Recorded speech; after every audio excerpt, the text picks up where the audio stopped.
Hey guys, JG Wentworth 877 Cash Now here with another video. Today, I'm actually going to be looking at a package that was recently sent to my P.O. box. If you happen to want to send a package to old Piggy here, you could look at the link below. But make sure not to put Pigcake anywhere there. Just leave the address name part blank. Because of the apparent Articles of Confederation laws that the post office that I go to has to abide by. So this one in particular, I wanted to thank Laz for sending me this package. He handmade a bunch of little trinkets here and there, specifically one of these puzzle memes. I don't know if you've seen this before, but you have a little bit of a notch here, and you see the Pigcake face that was very cleverly placed on it. Let me just make sure that's in focus, boy. And you have a notch here, right? And there's a rubber band, and you challenge the spectator to try to catch the rubber band on the notch. But guess what? They can't do it unless you have the secret combination of tactics. Here we go. You have to kind of shake it a bit and then tap it and then go Jabreezy, Jabreezy. I wish I was easy. And then look, I actually caught it on the rubber band. See?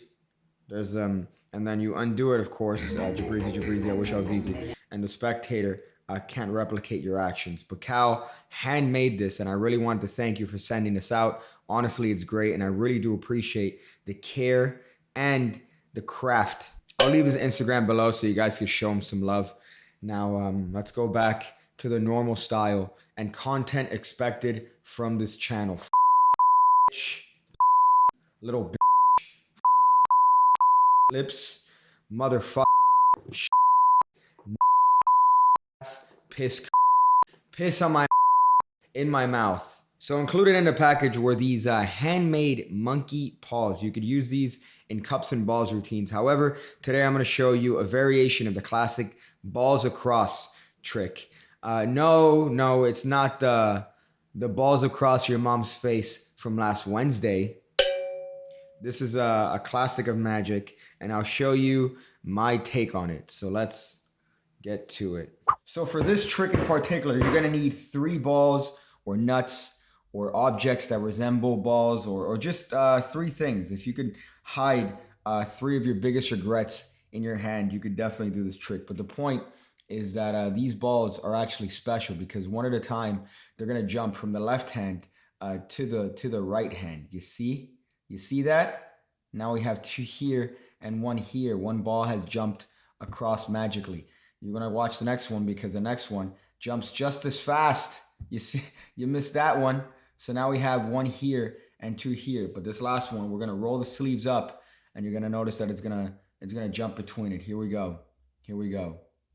Oh, some people think that it's already gone. No, I'm not that much of a sneaky magician. But watch, look, if you see the hand and you see the little squishy action, it's now completely gone, really. But where did it go? Right there, which I'm sure everyone saw because this doesn't work for camera. God, idiot. And if it did for you, well, I'm still gonna show you how it's done, so it doesn't matter. You don't need to leave comments saying I saw the ball, because I'm gonna show you how it's done anyways. That's the point of a tutorial. So this episode of Magical Oppression is sponsored by my new project, Unentitled.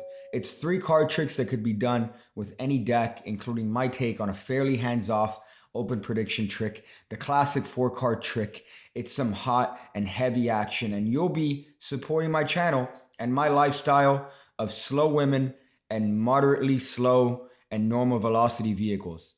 There actually isn't women or cars. It's just magic, but you'll be supporting the channel, right? And that's something everyone wants to do. So check it out. Look at the link in the description below. Hit the sponsor, right?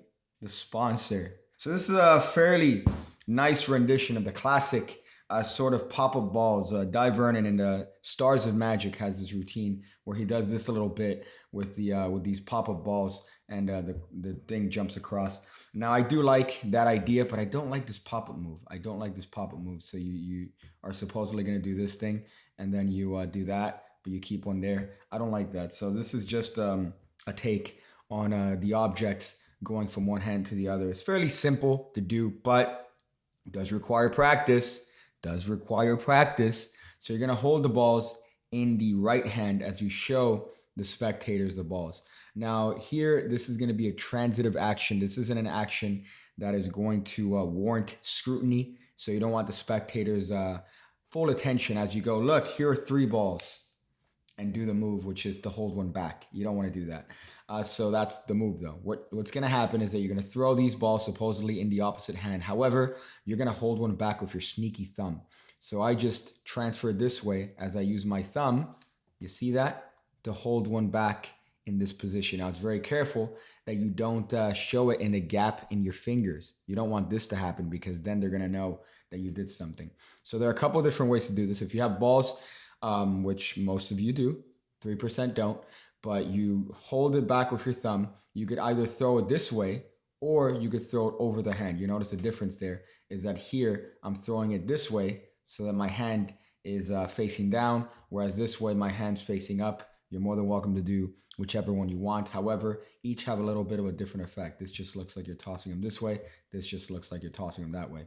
If you have balls like this, it's very simple to line them up and then just transfer them, holding back one in the right hand. So now you're gonna bring the premise of the trick. So you don't talk about the premise before, you talk about the premise after you've done the action of the move. And notice, subconsciously, I do a little bit of a fidget there. You see what I do there? I can't not put objects in my hand without fidgeting. You know why? Because it draws the eyes to the left hand. That's a Al Schneider bit. That's an Al Schneider, the inventor of the Matrix, which everyone sees done like this. But Al Schneider invented the Matrix, and he also talks about this idea of doing a little bit of movement, drawing the eyes to the hand. But you do that little movement. You don't want to make it excessive, but you do want to make a little bit of a movement. Just imply that something's going on in the hand, which guess what? Takes the eyes away from this hand. So now the first one's going to jump across. So if you want, you could just rub the object like this on the surface and show that one object has made its way across. The next move is a famous move in coin magic known as the hand ping chin. Hand ping chin. Hand ping. I'm not racist. Please don't but the move looks a little bit like this. You see, you show an object in the right hand, you put it on the table, but really what's happened? Now you have one less object in the left hand. You have a sneaky object in the right hand, and you have an object on the table that they think is the object you just showed. But guess what? It's not. It's not, because you're a sneaky liar.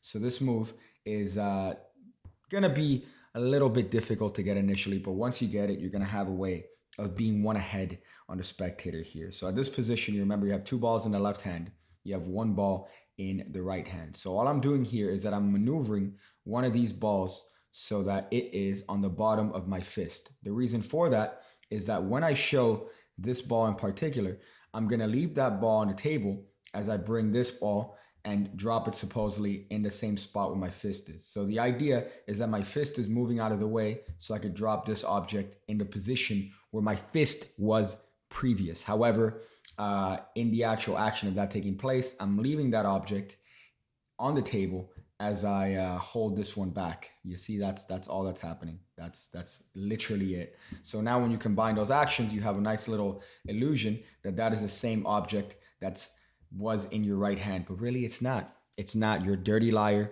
and people should know that. So once you do the hand ping cheng and you get it good, you're gonna have the ability to make it look like what you're doing is what you're doing. And now that's how you get the second object into position, because now you could say, look, and the next one goes across like this, and you have this nice little display where you could show these 2 that have made their way from the left hand to the right hand. And if you want, you could do this little thing. And what does that look like? I'll leave it for you guys to figure out what does this look like. Let me see if I could even do it correctly. There you go. What does that look like? You guys figure it out. You leave in the comments below what you think that looks like. And I'll actually announce the winner. There's a winner of a marked deck that I neglected.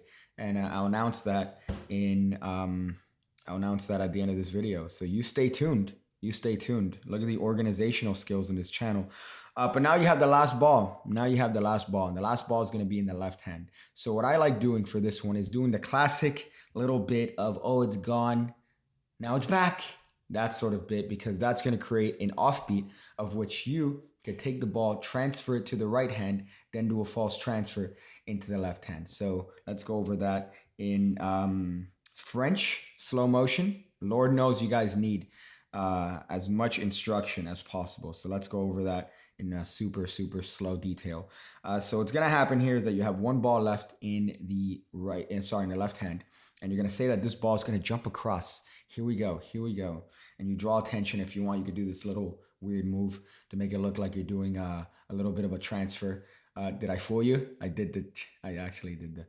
But yeah, but you could do whatever you want. But ultimately, you say, look, it's gone, and you pause and you draw attention, and you say, now it's back. And that's going to create a little bit of an offbeat. Even though every magician's done that bit, they do it for a reason, because it works. It creates an offbeat. And in that offbeat, you're able to just transfer the ball to the right hand. And now you're going to transfer it back, but you're actually not. You're going to do a false transfer. So my thumb is actually going to go on top of the object as I supposedly place it into the left hand. You could do whichever false transfer you want, whichever little ball action move that's been covered in the history of magic you want, but ultimately you are going to transfer it over. And the reason for that is because I'm going to transfer it over to grab these two balls. So what I'm doing there is a transitive action of moving this ball rather, to this hand, so I could actually carry out an action. That's I think Juan Tamariz idea, but you're going to do that. Grab these two objects, draw attention to it, and then draw attention back to the fist, because that's going to allow you to release that third ball into the table as the attention is on the fist. So now you could show it to vanish, and that ball has appeared next to the other one. So at speed, it should just look like this. You go, look, the ball is actually gone. It's gone completely. And now it's back. I bet you didn't see that coming up, but really it's actually going to join these. Just watch the hand and you see it's gone. You're really going to have to gauge the situation to see how best you could do that with the sufficient misdirection. But case in point, when the ball is false transferred, you draw attention to the balls, then you draw attention to the hand, and that's when you let the ball go. When the attention is on this hand. You don't want to do that when the attention is on that, because then that becomes a different trick. So now you show that to be gone, and then you could even step away and say, oh, where did it go? It actually went next to that one. And then you can go, look, watch, it's back on the, you could do whatever you want. It's three balls. It's mostly America. Some of you guys are from different parts of the world with less freedom, but you could do whatever you want technically, right? But that's the three balls across trick. That is the three balls across trick. I hope you guys enjoyed that and performed that, and thank you, Cal, for hand making these monkey paws. I hope I did it justice. Hey guys, overexposed. Why did you pick this corner to shoot here with the winner of the deck? And a couple videos ago, if you guys are watching, those of you that didn't watch don't have a chance to win. But those of you guys that did commented below your favorite type of gum. And I picked a little bit of a winner at randoms to make it fair to win this elite marked DMC deck of playing cards. And the winner chicken dinner is David Bell, who said, I like icebreakers, ice cubes, any flavor, which you know what, I'll give to you. It's not as good as a Big League Chew sour apple, but you know what? I have ran through those like a small Vietnamese child running through the city with her woes. I have ran through that particular gum. So you're going to have this deck. I'm going to hopefully respond to your comment, and I hope you're going to respond back to me so that I could send out this hot deck of playing cards your way. Make sure to keep watching though. You guys are always saying, hey, when are you going to give a deck away? When are you going to give some stuff away? Well, you guys watch the videos, man. Watch the videos. I give stuff away. All right. I'm a YouTuber. I do all the YouTube stuff. So make sure to do that. And check out the sponsor. It really does help out the channel tremendously and allow to keep making these, because it seems like some people do enjoy them. So I'm going to go figure out different ways to watch a small rhinoceros make sweet but adequate and consensual love to a small jockey.